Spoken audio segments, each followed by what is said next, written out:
may have been called away. Text him. Okay.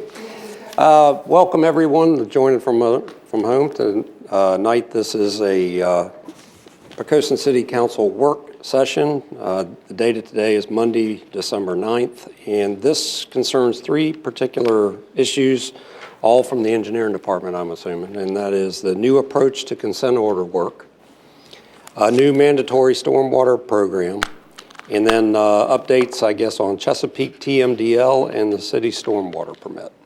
Pretty much cover it. So Ellen, we appreciate all the work that you do for us, and I'm sure that we can go ahead and get started. Sounds like a lengthy conversation. Okay, thank you. And first of all, I apologize for bringing this up just before Christmas. I'll try to make it as less painful as possible. Basically, the intent of bringing this up tonight is to, I was just flashed a Grinch tie. I should be wearing it, I understand, but it's not me, it's the state. Actually, that just shows that we're in the Christmas spirit. Okay. Anyway, the intent tonight is to give you a little bit more information because after the new year, you'll be asked to make some decisions. There's some new program updates, and it's just kind of to get you thinking about it and to get some direction on what sort of information you'd like when these issues come up during council meetings in the near future. So, three programs. We're going to start with the consent order. This focuses on our sanitary sewer system. As you guys all know, we are under a mandatory sewer program. It's mandated through the courts and through EPA and the state. Every locality that drains to HRSD treatment plants and also HRSD is required to do rehabilitation work on their systems in order to reduce the amount of sanitary sewer overflows occurring during rain events. This has been going on for at least 7 years, maybe longer. To date, the city has spent just under or just above $900,000 on evaluating its system, repairing obvious defects, and working, negotiating on a regionally acceptable program with the other localities, HRSD, and the regulators. So it's already cost us a lot of money. It's going to cost a lot more in the future. Up to this date, the program's been managed with the idea that every partner in this effort will do about the same amount of work. Everybody will control their own particular system, and there's been a lot of talk of what is an equal amount of effort by each locality. The problem is all these locality sewer systems drain to treatment plants and are part of a larger system. So what happened about a year ago and what council considered and was willing to look into was the regionalization of the sewer system. Basically, what would happen if there was only one entity that owned all the sewers and all the treatment plants in the service areas? HRSD spent a huge amount of money. City officials and county officials participated in this effort to look at whether regionalizing the sewer system, in other words, considering the whole sewer system as one system instead of individual systems, a patchwork of individual systems, would save money. What they found is that it would save money.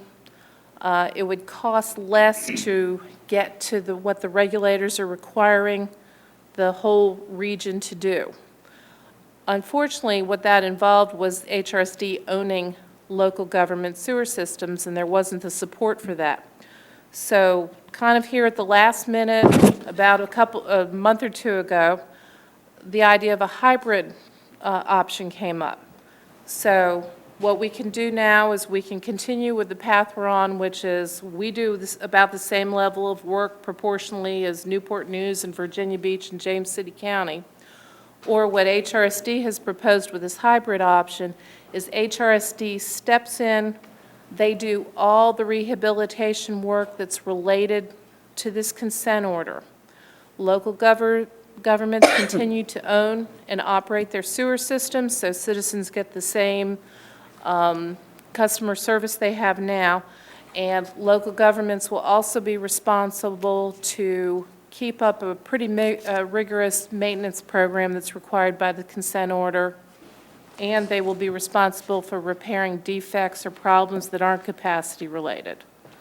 So instead of everybody doing the same amount, what HRSD will do is they will focus on the leakiest basins. So if you have a system, a sewer system that's 75 years old and leaking like a sieve, HRSD will do a lot of work there and do it quickly. And if you have a newer system, you may not see HRSD working in your locality for a fairly long time. In order to pay for this program, they're going to come in and they're going to raise rates uniformly across all their ratepayers. So the financing for this program will come from HRSD sewer rates. Now, if you have a newer system or a system that's in better order, you may wonder, is that really fair? My system's not going to get any rehab for work quickly. What HRSD said in order to kind of counter that concern is they are going to be responsible for future capacity-related issues. So if you have a newer system that's in good shape now, 30 years from now, it may not be in as good a shape. So what HRSD will do is they will come in at that point when your system does need work and make the capacity upgrades at that time. So long after this is finished, they're going to continue to be responsible for capacity-related overflows and also rehabilitation work. When this program was brought to other governing bodies, one of the questions was, give me numbers. How much money will this save our citizens? What work will be done? Where will it be done and when? Because this is a last-minute kind of thing, those engineering studies haven't been done yet. So nobody can come here tonight and say, this is where the work's going on, this is what your citizens will pay under this option, this is what they'll pay under this new proposal. But just logically, it appears that this would save everybody, or ratepayers, a fair amount of money on their yearly bills, and so there's a logical reason for it. In addition, the fact that, for me, the big thing is HRSD coming in and saying they will be responsible for those capacity-related overflows is important. That puts the onus on them to come back in and make the repairs. So you've got questions, I'm sure, and I heard you mention saving a lot of money. Didn't I read in here somewhere possibly even $1 billion? that was a consultant that was looking at the ownership. No, that's in there. They say up to $1 billion. I don't know if they're actually going to be able to achieve those types of savings. I think there will be significant region-wide savings. The way it will save our citizens money is because our median household income is higher than the regional average. And regulators base how much sewer ratepayers should pay to do this rehab work, or how much funding a locality should raise based on their median household income.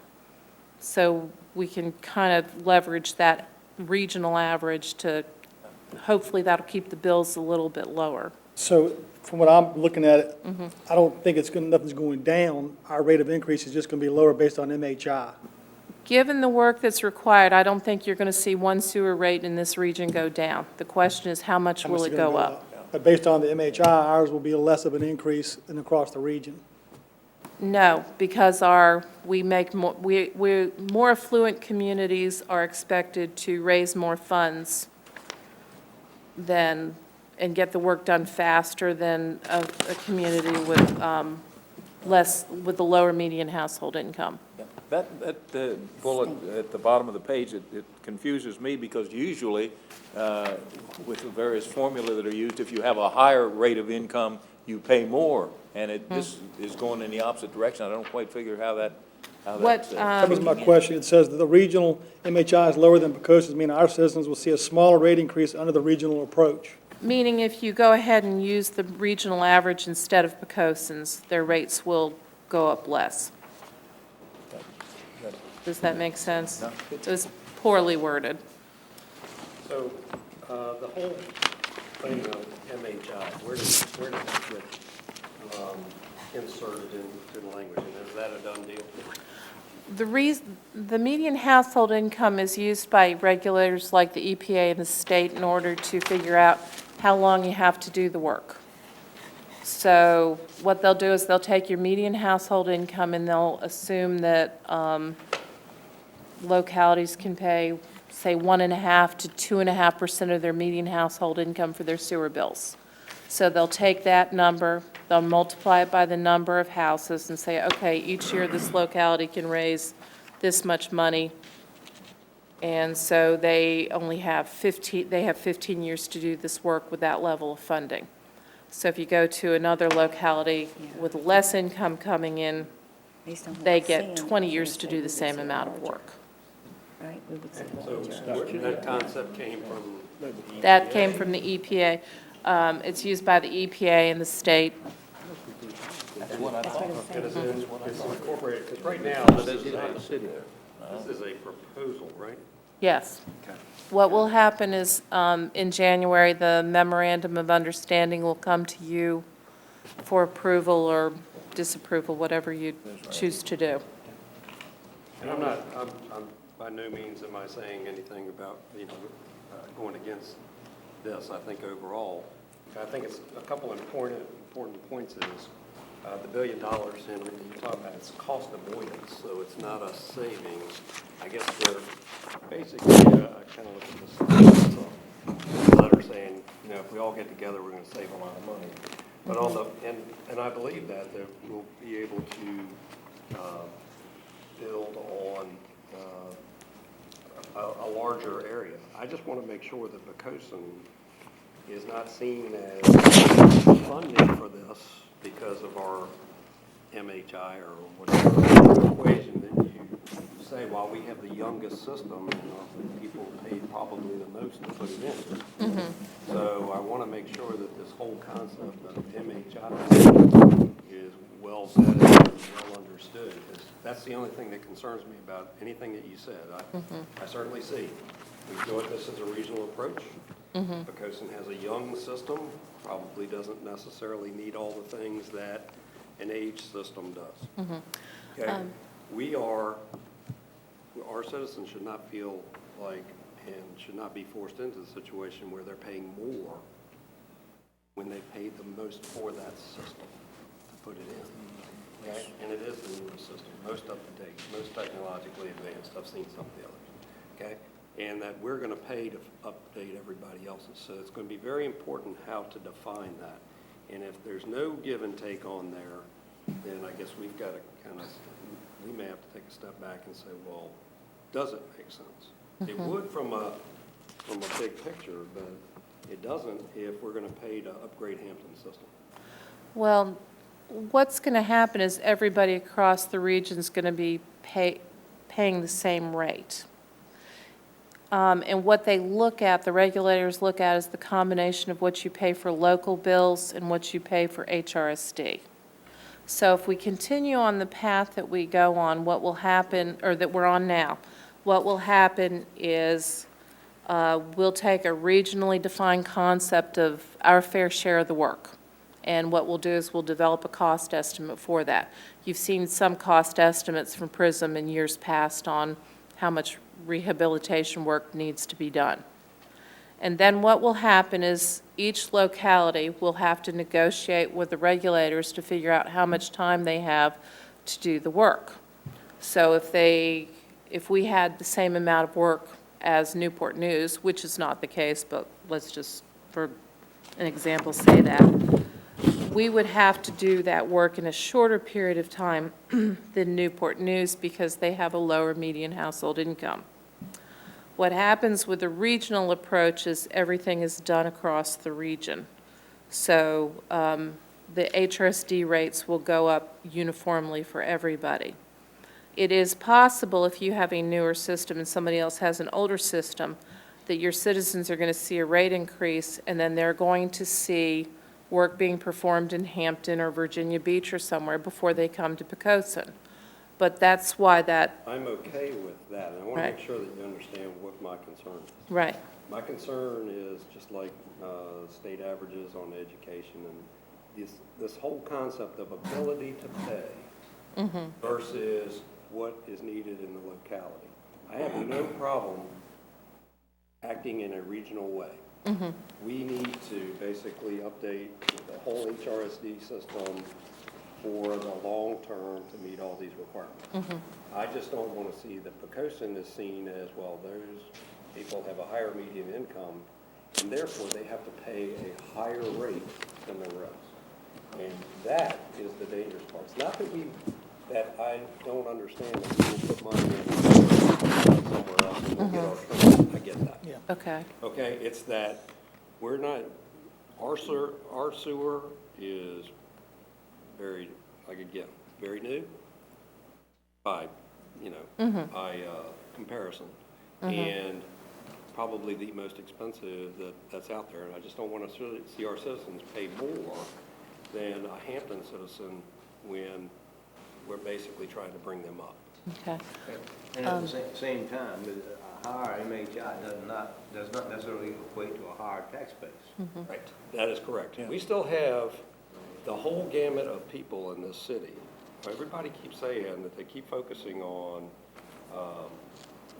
our ability to pay based on a median income.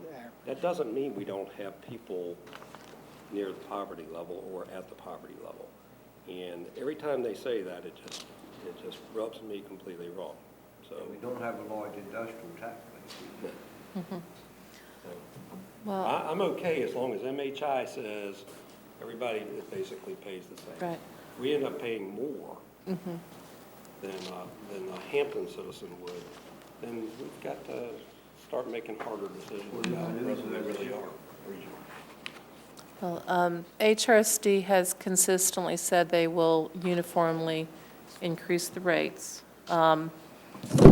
And when we have had discussions on this, Bob and I have attended meetings, and they bring up this affordability index. We always bring up the fact that doesn't take into account the people who make less than the median household income. We have people who are hurting.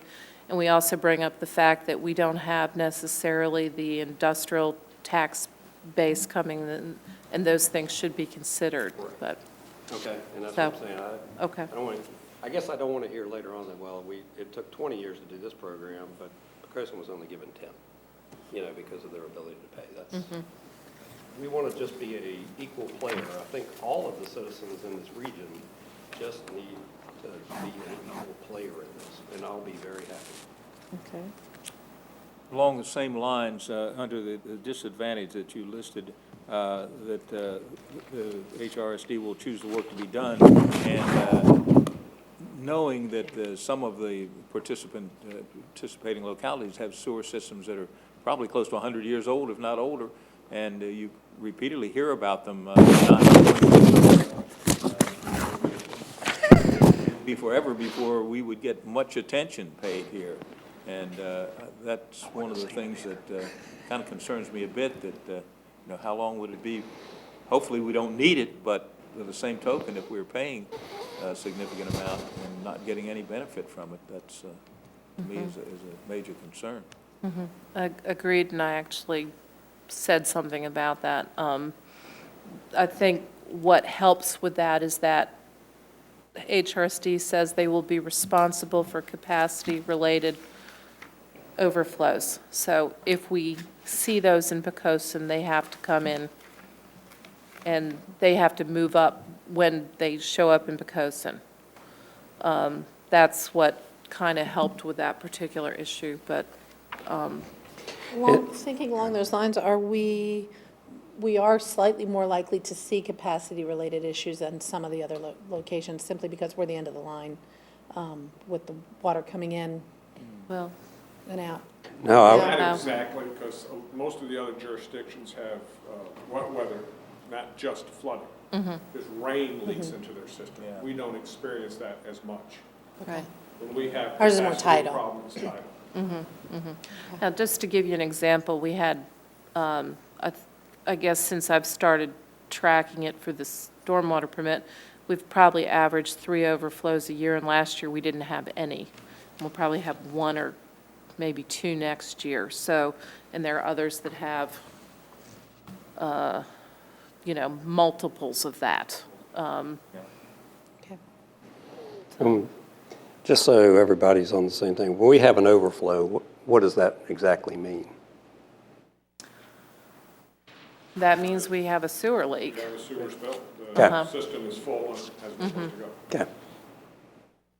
And that's when you engage the trucks or whatever? whatever it takes. Right. There's several different ways of combating it, depending upon where it's at and what caused it. Okay. Did you want to touch on, this program doesn't happen, we're still on the hook for the original consent order. Correct.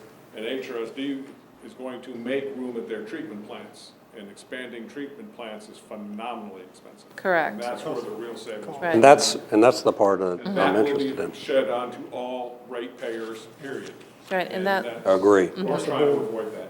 right, and that's the thing about all the issues we're talking about tonight is these are mandatory programs. The consent order came out of a court action originally, and we're signatories to that program. So the date is in here somewhere. We have about a year to finish our rehab plans, and then we have to start doing construction if we don't sign on to this. So that's to really give you the alternative. Yeah, I think, to me, the median household income number helps us a lot, because if we go it alone, our MHI is going to be high, and we've got to do it quick. We join in the region, and the MHI goes down, and you gain a heck of a lot more time to make these repairs. Well, that's what I said. As long as MHI, the way it's being explained, if MHI is like the state says your ability to pay for schools, and therefore your school support is lower than it is for your neighbor, I just want to make sure that if it works to our advantage, great, but I don't want it to be a penalty where we pay for somebody else that hasn't kept up because of our median income. Sewer doesn't really matter, doesn't care whether you're rich or poor. Everybody uses it. That is, well, we've already gone over that. The other cost savings here is just technically, you're focusing on the areas that are really the weak link in the system. You're going to the leakiest basins where you have more of an opportunity to get the rainwater out. If you come to a new system and you have to reduce the amount of inflow, it takes some effort, it takes some work. If you're going to an old system that's leaking like a sieve, it's a lot easier to figure out where to make the improvements and how to do it. And you can do a lot of improvements in one area, so you're only having one mobilization cost instead of having to send out a work crew here and there and No all over doubt the it will be place. cheaper overall to do it regionally. I just want to make sure that the paying is the same. It's done as a regional. Understood. So, okay, anything else on the consent order? One other thing, and you touched on it just then when you said something about capacity. Does this give HRSD any more control than they have today?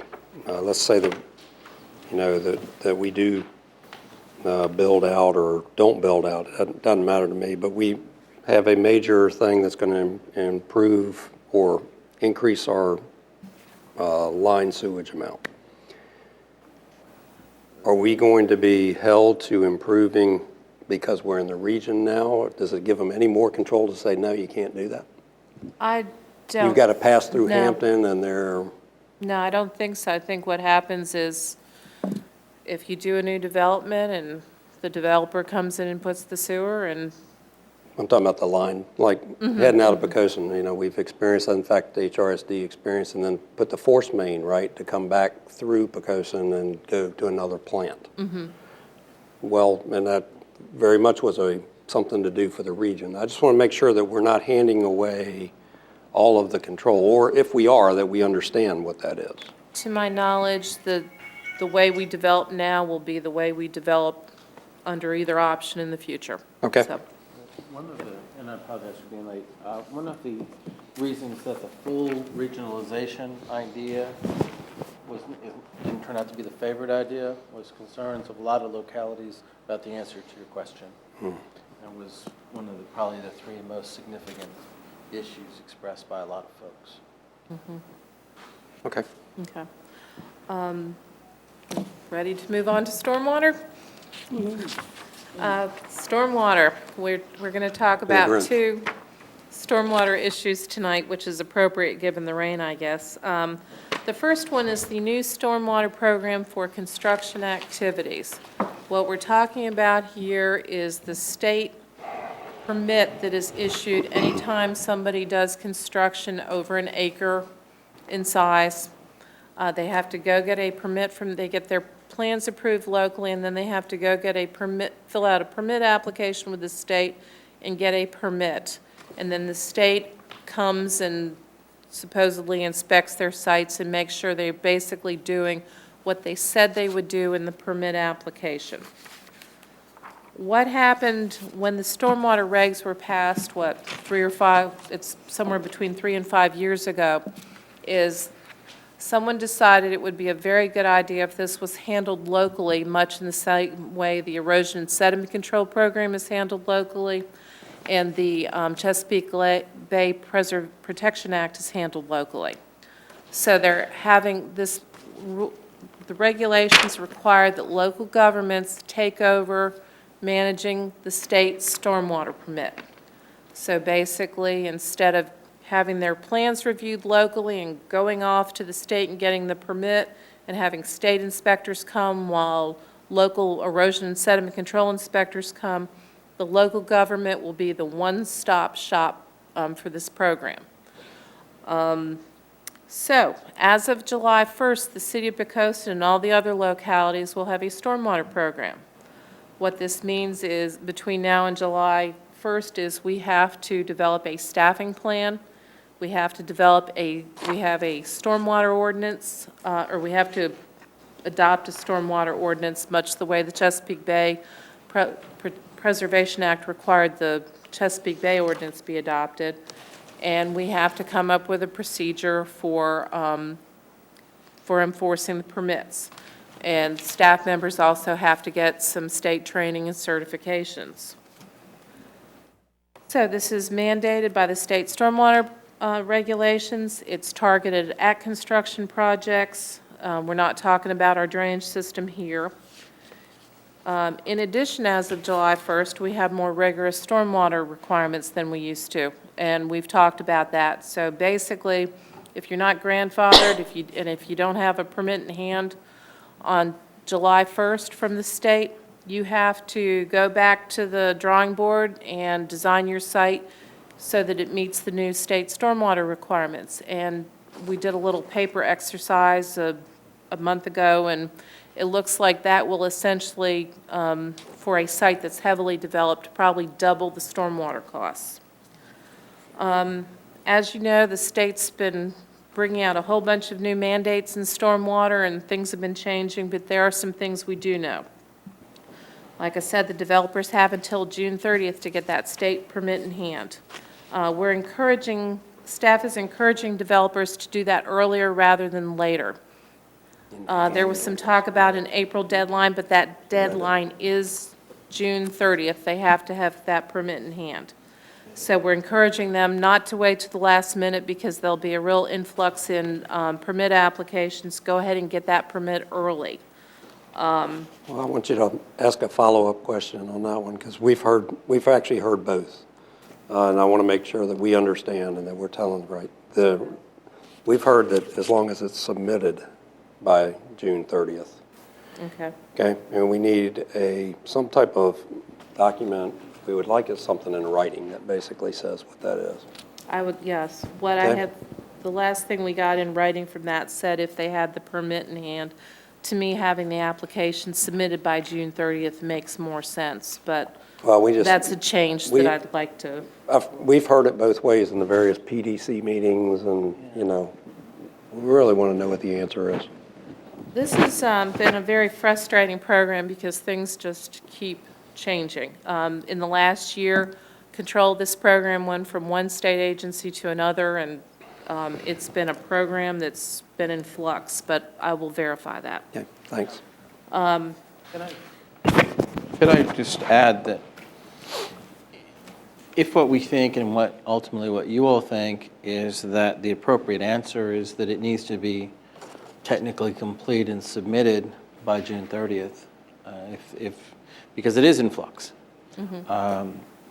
If that's the consensus of the council, we could convey that to our delegate and ask him to consider introducing legislation to clarify that point, and/or work with another co-sponsor that may have a similar bill and act as a co-sponsor. If you'd like us to do that on your behalf, we won't meet again, you won't meet again in formal session until after the deadline for submission is well past. Well, I think, obviously, number one is, what does the policy say? But from a council standpoint, I would encourage us to say submitted by June 30th. It's already, was kind of thrown at us at a late date, and that doesn't give anybody time to react, to get all the way through and have a stormwater permit in your hand at the end of June versus to have your plan made and be submitted. So is that a consensus to talk to our delegates about? Yeah. Yeah, because so much a person wouldn't have control of if they had to have the permit. Okay. So I think we can give you that consensus. Unless you get something in hand. Add it to our legislative. Well, my thinking is that even if we get something in hand, it won't hurt, because of what we've heard is different answers and they change. Yeah. And they may change again. Okay. The most recent answer that the private engineers got was that you had to submit by April 1st in order to have a chance to be approved by by June 30. If you weren't approved by June 30, you out of luck. That's what the engineers. We've heard exactly that. Said, what do we have to do? That's what they were told anyway. Gotcha. They did not tell them that you had to have an application in by June 30. They said the statute is written, and I haven't looked at it, requires it to be approved by June 30 in order to be grandfathered.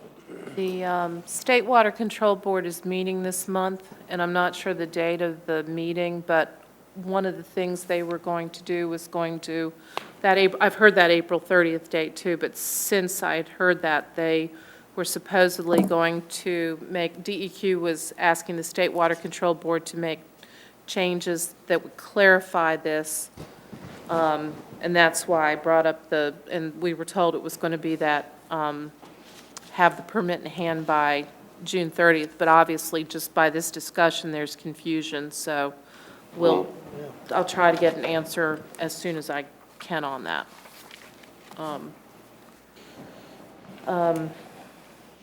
Well, the next thing I was going to talk about was program unknowns, but obviously we've added that to the list. The other thing is we don't know what this year's impacts from the General Assembly will be. During the last two General Assembly sessions over the last 2 years, we've had a lot of changes to the stormwater program based on bills that were passed. So there is an ordinance that the City Council will be asked to consider and to comment on, but it doesn't make sense to do that before the General Assembly session has occurred because we don't know what bills will come out of this year's General Assembly. But we tracked the General Assembly bills last year. I'll be doing that again this year. So just be aware that it's still a moving target.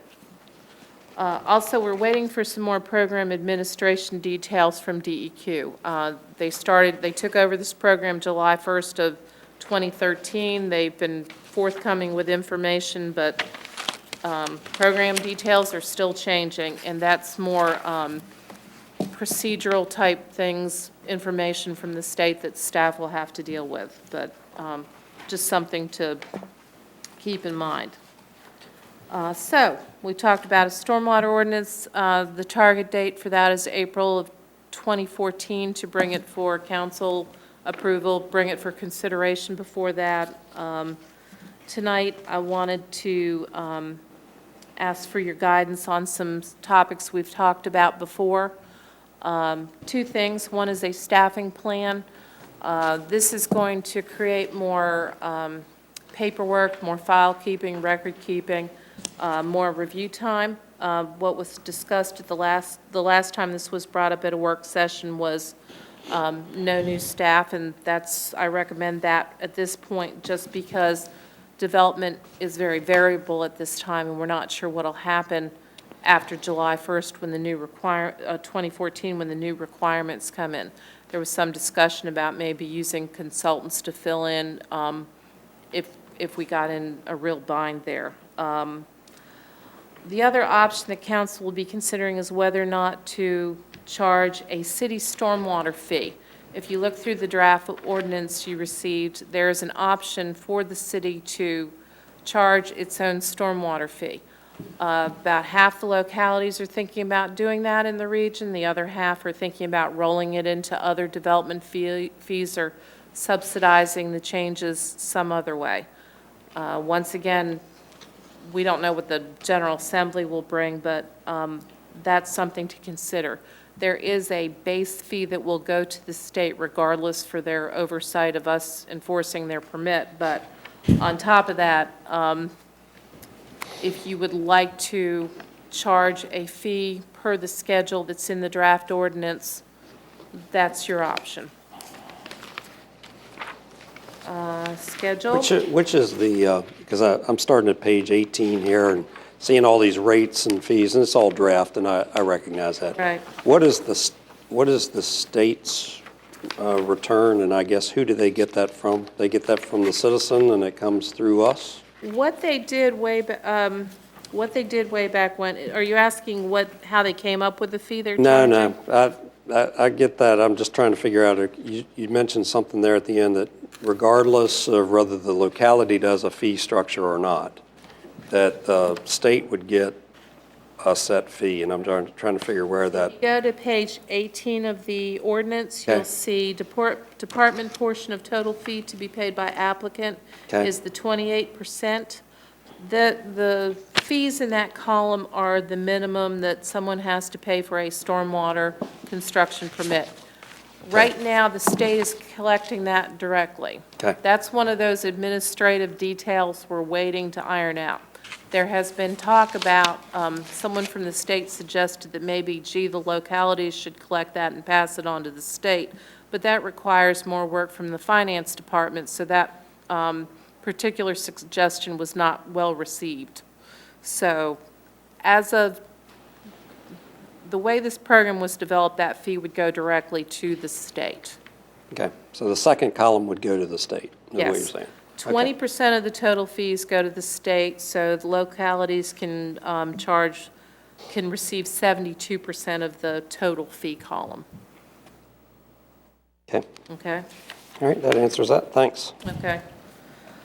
So schedule, on January 15th, I will be submitting just an update basically to the state. It's a submittal package. I have a list of deliverables, copy of the draft ordinance, what we're going to do staffing-wise, what we think at this point we're going to do fee-wise, all reserving the right to change before the final.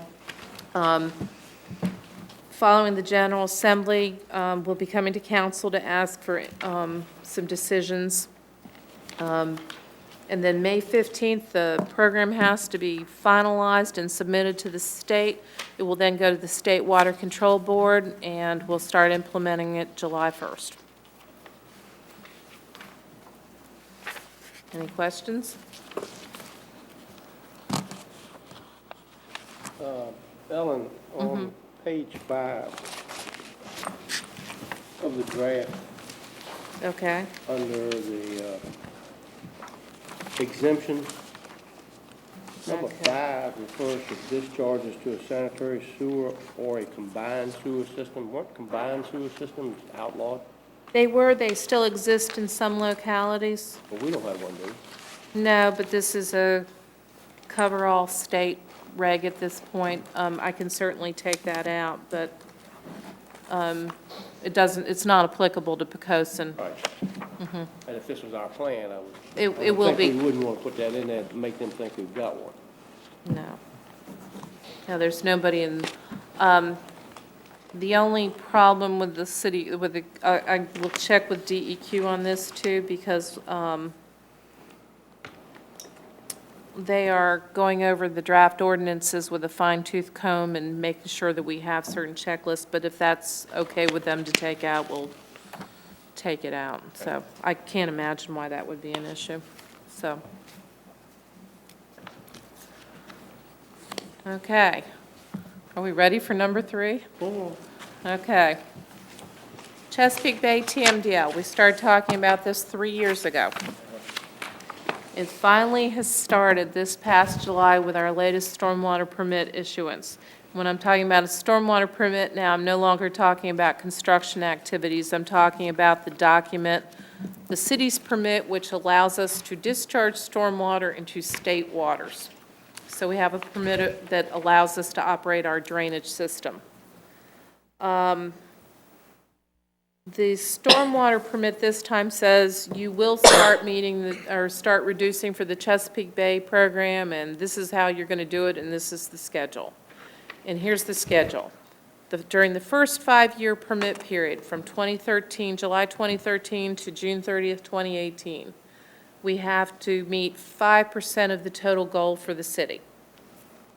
Between 2018 and 2023, we have to, by 2023, we have to have constructed enough retrofits for our stormwater system to meet 65% of the requirement. By June 30th of 2028, we have to be 100% there. We have to be treating everything that's required of us, which gets us to the important question, what's required of us? The most important thing we're doing this year, or that we can do to help with cost of this program, is to clearly define what is actually draining into our system and what bypasses our system and goes directly into the rivers and the bay that surround Poquoson. That way, we don't end up paying to treat water, treat Plumtree Island or something that we really don't control. So, the first year this year we're going to clearly define the drainage areas. We have drainage area maps that were done in the 1970s. We have the NASA GIS tool, which is fantastic at clearly showing elevation limits and can help us very quickly define jurisdictional limits for the Army Corps of Engineers. And from that, we can kind of define the low points of our drainage system, and then we can figure out what areas drain to that. That's very important, like I said, so we don't end up being required to treat something that never physically enters our system. So that's all encompassing, that's real important this year. We get that down to a realistic number instead of just assuming the entire system drains in, or the entire city drains into it, we've reduced costs. So that's the first year project that's due by July 2014, very important. By July 2015, we have to have a plan for this first 5-year period. We have to be able to submit something to the state that says, we will do this, this, and this, take these steps, and it will be in the ground by this time, and this is how we're going to pay for it. And that will be used to get that 5% to our total goal. By July 2018, it has to be in the ground and it has to be functioning. What are we discharging today? I mean, okay, so you gotta know what you're decreasing 5%. So what's our phosphorus load? Or what is Poquoson seen as discharging, and do we agree with that number first? I mean, how do you say what a 5% reduction is if we don't know what we're discharging today? Okay, well, they haven't defined what gets into our drainage system. They've told us that we drain to the York River. Right. And they've told us that there are no wetlands, and they've told us that, Plumtree Island is part of the area too. And Right. This is the best shot we have at defining, getting a realistic load. Now, So are we going to determine the load? I guess We what are I'm going to asking is. determine the drainage area. Okay. From the drainage area, we enter a chart, we use a chart that's included in our stormwater permit.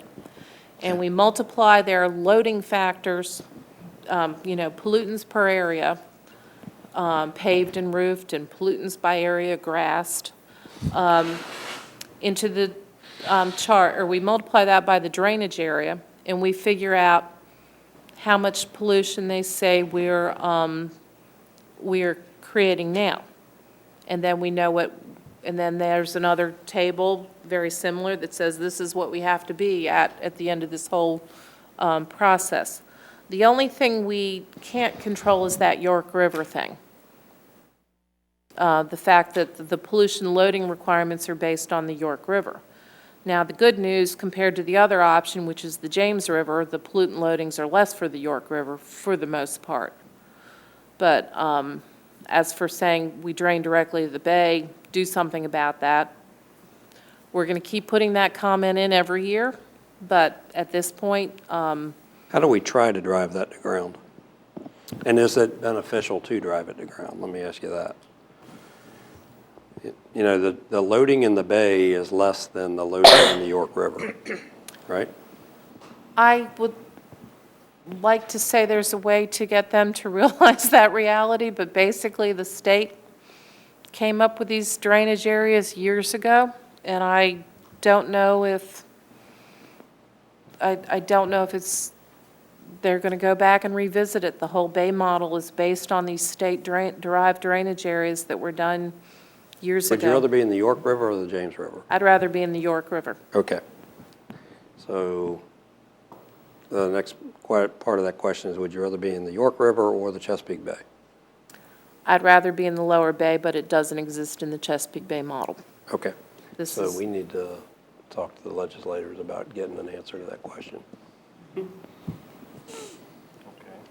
So the state doesn't recognize. First have we talked about it? Yeah. They lumped it in with the York River. Send a letter In the directly. James River.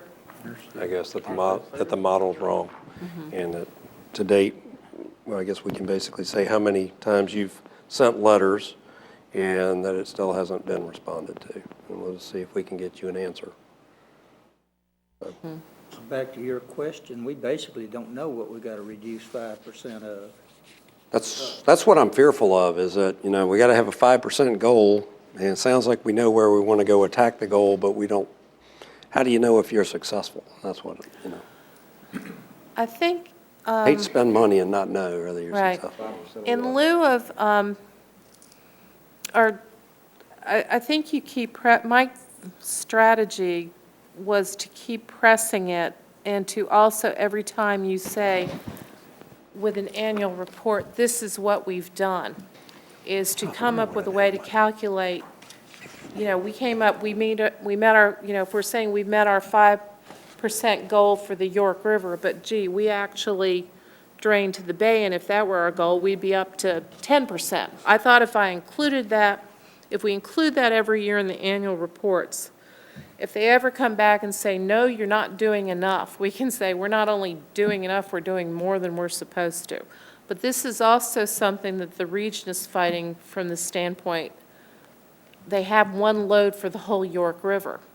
So people in Yorktown may have been doing more to help the bay and have different pollution requirements off there, or they have different water quality next to their town than people upstream do.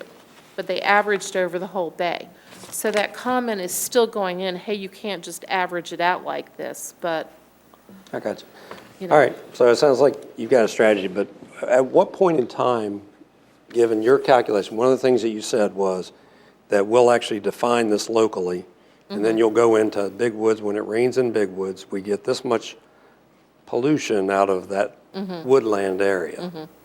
Which I have some hard times with, but it is what it is. All right, so with that being said, when will we know what our pollutant loading is?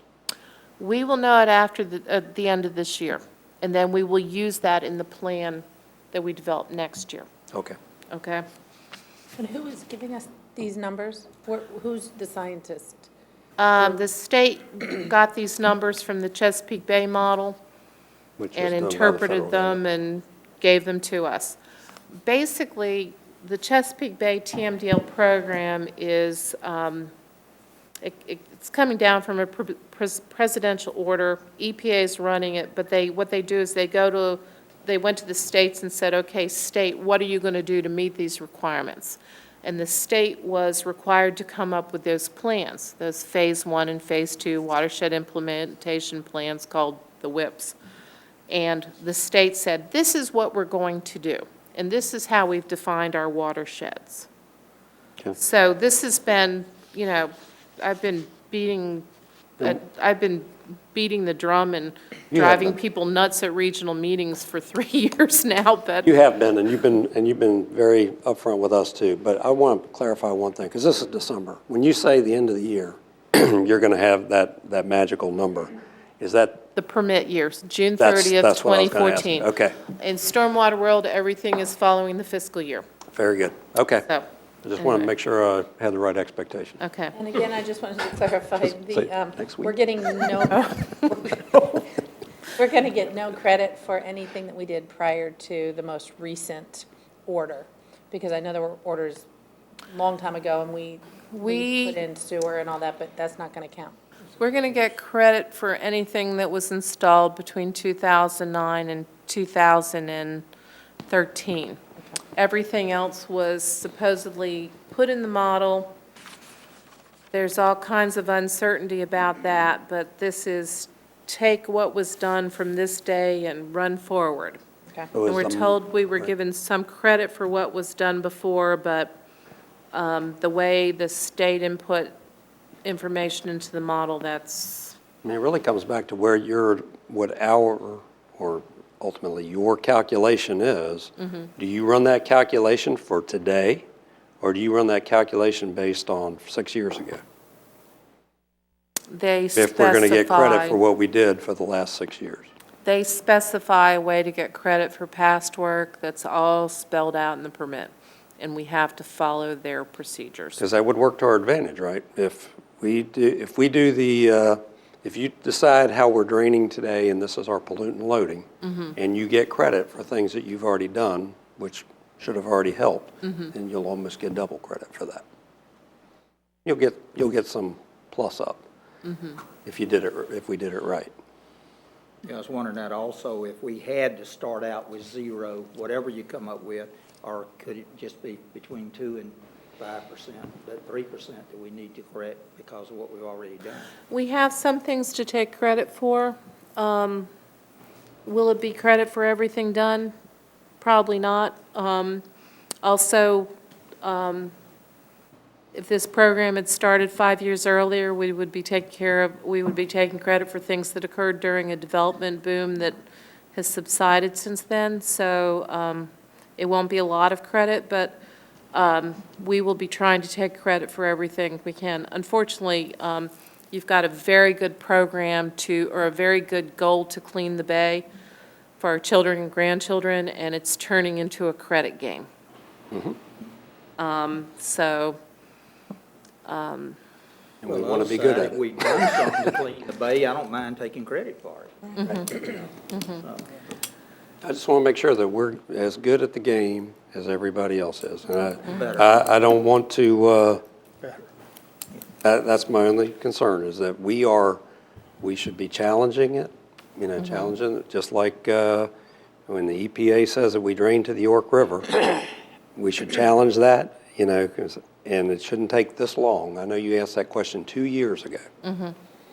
I believe that's correct. 2 years ago, we shouldn't be waiting 2 years to get an answer when you can simply look at a map. So, And if it's any comfort, Virginia Beach drains to the James River, so. They can reduce that by 100%. On the website, you don't have time. yeah, It's one of those things, it is a huge program. gotcha. That's being developed at a very high level, and it's being implemented at the local level, and there are, I think we're playing about as. your strategy was really good in that. Your strategy is right on in that we will set it sounds like to me, from the presidential order to Ellen, there seems to be a lot of missing in there as far as the state, just, the state got it, passed it to another department, passed it to the locality. Boom. We don't want to deal with this, y'all deal with it. So it is all about what we do here and how we manage it, making sure that the localities stay somewhat aligned, and that we basically say, not only did we meet the York River, but we're 10 times as good for those are good strategies. Okay, and nobody can argue with us later on of what we did. But it's really key on how you do your calculation, because I'm just really concerned about, we should have done it for 6 years back, it seems like to me, if we're going to get credit. You may want to run the number both ways. Not to confuse common sense and fact. Yes. Yep. I'm trying to get them to act like we would. I'm surprised they're not afraid to do now. So that brings us to program costs and what's coming. After 3 years of waiting for enough details, their money was allocated early on. We used some of it to get information necessary for the Phase 2 watershed implementation plan submittal we made, which did two things. Once we attempted to inform the state of our on-the-ground realities.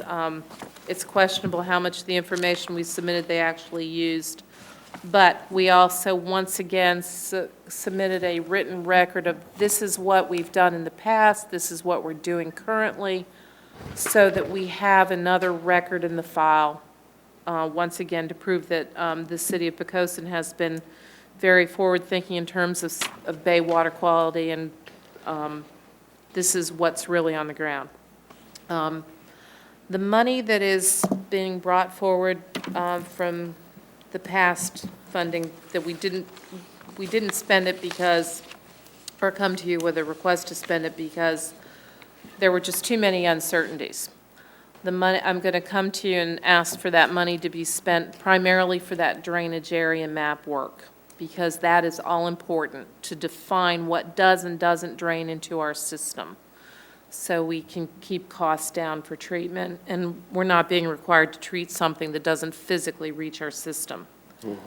There's going to be a need for funding in the future, beginning next year for that plan that's due in July of 2015. We're going to need consultants.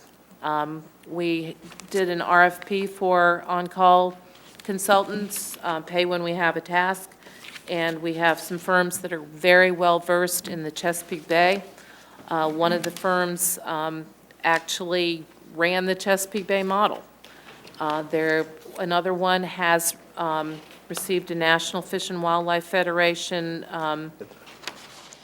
designation where they might be subject to, they may be able to receive some grant money for design. So consultant contracts, we're going to be bringing those to you in January. Just watch the one that designed the model. Oh, they didn't design it. What they did is it was very interesting, actually. They ran it on their own to see if they got the same results that the EPA did. So anyway. This NASA GIS tool that we're working in, you've got a statement in here, will also be useful in determining Army Corps of Engineers jurisdictional limits in the city's drainage system. Right. What does that mean? We have to define what the downstream limits of our system are. Okay.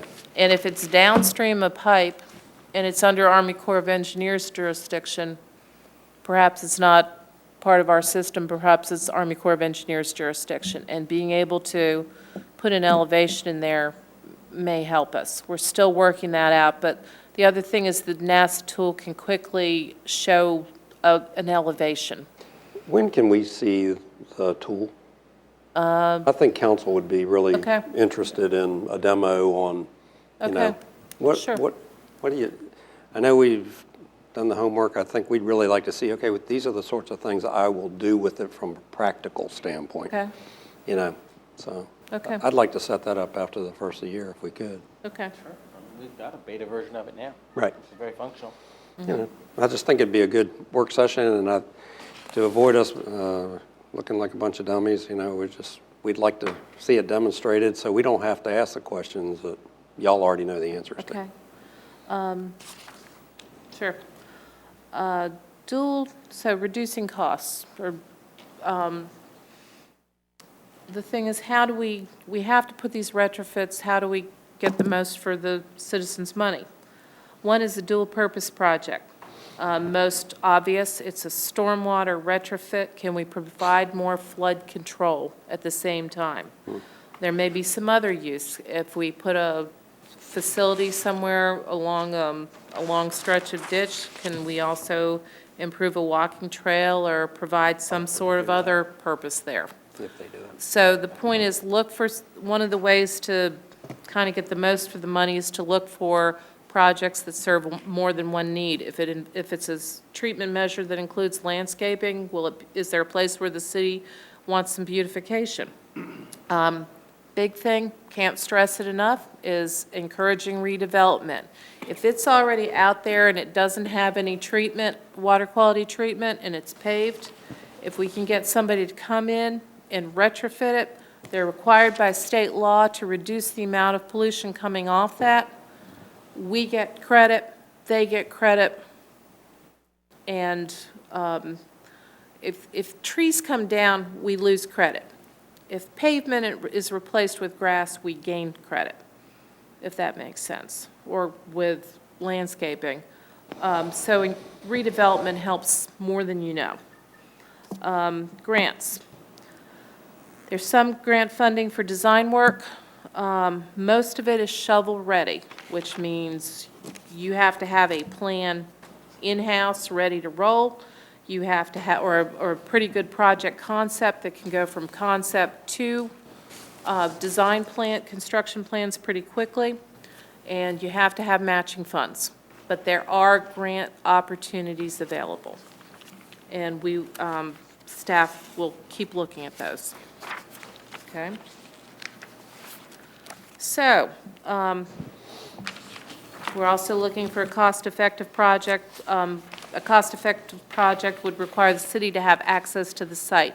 You don't want to have to buy the land. You don't have to want to buy a drainage easement if you already have the property. You also want a site that has, or a ditch segment, or you want to treat the most untreated area possible in one facility, because you're reducing the design, you have your design costs going to pay for more treatment. Most treatment at the least cost. And with that in mind, I'm suggesting we look at the Oxford Run ditch segment between Victory Boulevard and where the ditch turns at the rear of the City Hall property and heads eastward. The reason I'm suggesting that property is most of the developed area that drains there is untreated.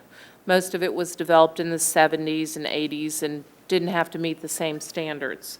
It takes a large drainage area, so you're treating a lot of area at one time.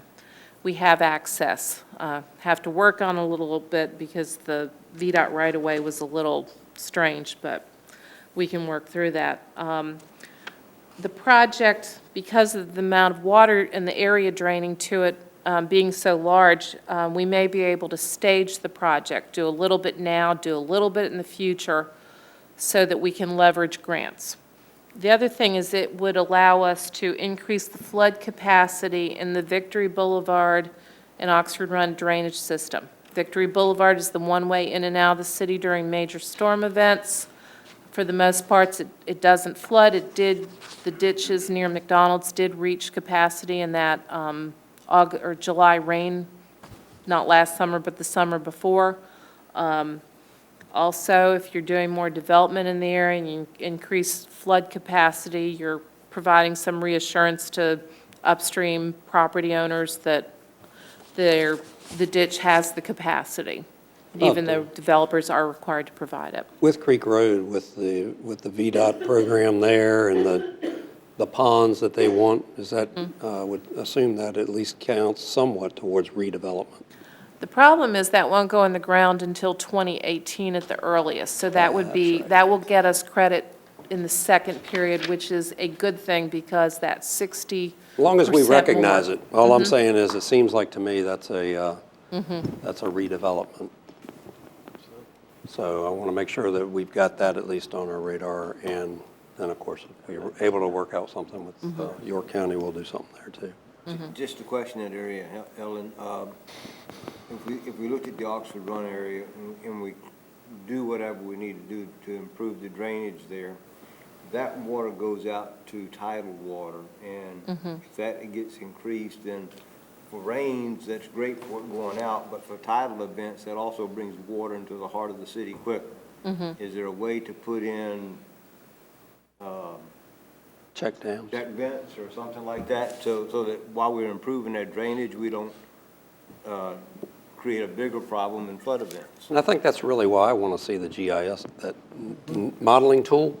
You know, it'd be a great demonstration of, you know, can we put in a structure that will delay a tidal event, you know, until the peak tide and then ebbs out an hour. Can we buy a couple hours off a peak tide? That city has much larger problems with tide rather than rain.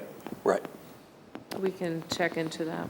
And that, you know, when we make the drainage better and let the tide into the heart of the city quicker, areas that have never flooded before in the past all of a sudden start flooding because we let the tide. Right. Okay. Okay, so finally, next steps, January council meeting. We'll be bringing the consultant contracts to you. And then I'm going to develop a project plan for first projects and bring them to you the end of January, maybe, or the second January meeting, or for perhaps the first February meeting, so we can get rolling maybe, if that's acceptable. It's acceptable as long as, like I said, I think the one thing I'm certainly going to need to understand is the question I asked earlier, which is, what is 5%? And what is this garner towards that 5%?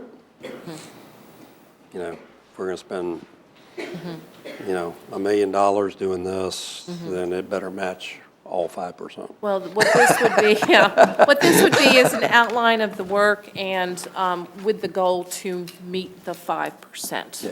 I mean, even if you have some rough calculations at that point in time, you may not have your final numbers, but I think it's really hard to say we're going to go do this, but we don't know what we're trying to save. And I just want to make sure that we've got a concept of what it is we're after.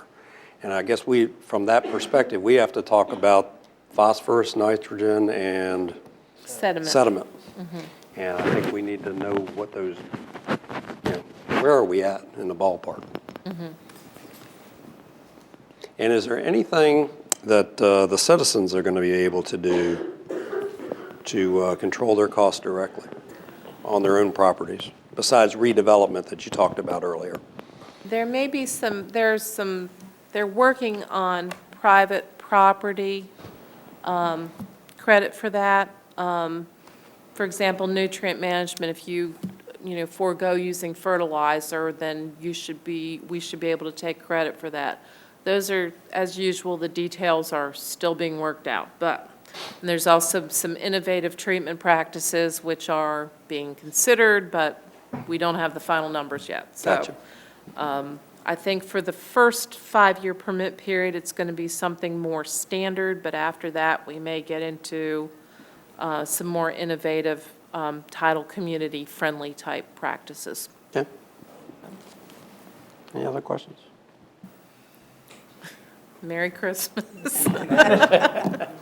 Ellen, you did a great job. You know, and like I said, you've been on top of this the entire time, and council and the city of Poquoson, for that matter of fact, is really grateful for the work that you've done. It's been great to go along, and what you're saying is we're getting closer to paying money, but you don't need any more staff.